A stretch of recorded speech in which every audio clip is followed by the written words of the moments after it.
RG Kar medical college হাসপাতালের ঘটনার পরিপ্রেক্ষিতে বৃহস্পতিবার এসইউসিআই দলের পক্ষ থেকে এই রাজ্যে 12 ঘন্টা বন্ধের ডাক দেওয়া হয়েছে। আমরা গত 14ই আগস্টে গভীর রাত্রে আরজিকরের হসপিটালে যে ভয়ঙ্কর তাণ্ডব চালিয়ে রাজ্য সরকার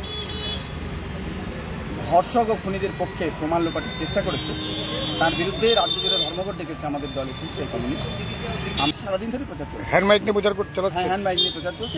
এদিন মালদহের হবিপুর ব্লকে বন্ধের প্রভাব না পড়লেও মালদহ নালাগোলা রাজ্য সড়কে বাস চলাচল বন্ধ থাকার সমস্যায় পড়েছে আইহো, কেন্দুপুর সহ বিভিন্ন এলাকার বাস যাত্রীরা।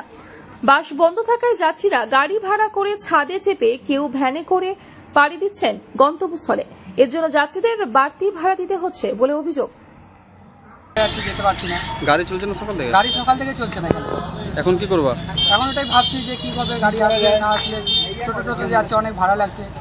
বাস চলছে না কিছু জন্য সেটা বলতে পারছি না। সকাল থেকে এখানে এসে দেখছি যে সকাল থেকে গাড়ি বন্ধ আছে, পুলিশরা দাঁড়িয়ে আছে এখানে।